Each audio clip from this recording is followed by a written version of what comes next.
Žmogus toks gyvūnas, kaip šuo, prie viską pripranta. Ir prie blogo, ir prie gerą pripranta ir po to išpindėja.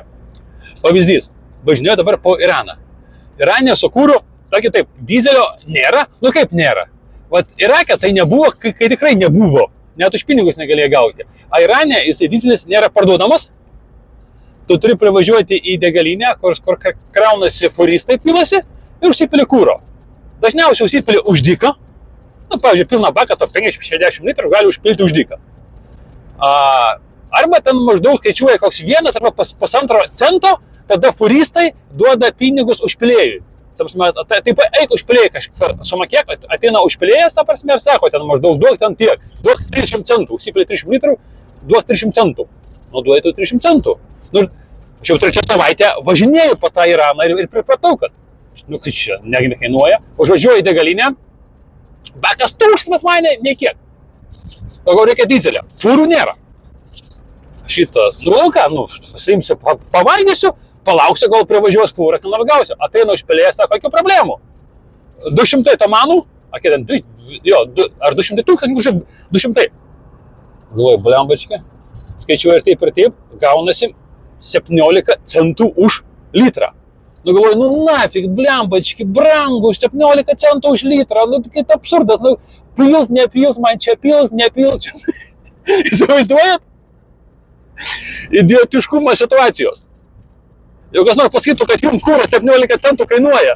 Jūs sakytumėt, kiek galiu atvežti kanistrų?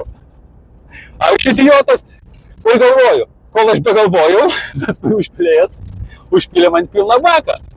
Ir vat brangiausia kaina, kokią mokėjau dabar Irane už kūrą, tai gausi 17,5 cento šitą už kūrą, tai už pilną baką sumokėjau, kiek šiam daviau 13 milijonų. Tai čia, tai netgi, tai ne, ta prasme, ne 100 litrų, nu kažkas taip gavosi. Tai vat, mėlėjai, mes priprantam ir prie gero, ir prie blogo, sako, ta prasme, šuva pripranta kariamas, bet aš taip pat labai priprantu ir labai greitai įsijungiu prie gero gyvenimo, po to iš jo bus sunku išeiti. Įsivaizduokit, kad man dabar reikės iš Irano grįžti į Lietuvą. Kiek kainuoja kūras? Kaip galvojat, kiek laiko reikės aklimatizacijai priprasti prie jūsų maisto kainų, prie jūsų kūro kainų? Bet ko darysi dabar jau? Toks gyvenimas, kai daug keliauji, išmoksti greitai adaptuotis. Matot, kaip aš greitai adaptuosiu prieš tai. Taip pat, mėlėjai, keliaukit, kol yra galimybės. Ne visur taip brangu kaip Lietuvoj, kaip tik jau 3 vakaras, jau įrašinėjau video, kiek kainuoja keliauti ir blembački mikrofonas įsijungia, tai reikės iš naujo įrašyti, tai tikiuosi kitą penktadienį YouTube kanale noriai pildosi ir Facebook'e, bendrai, net nežinau, kada šitą video įkrausiu į Facebook. Nu, žodžiu, arba jau yra, arba bus video, kiek kainuoja keliauti ir jūs labai, manau, nustebsit, kad ne tiek brangiai, kaip jums iš tikrųjų atrodo. Taip, mėlėjai, keliaujam.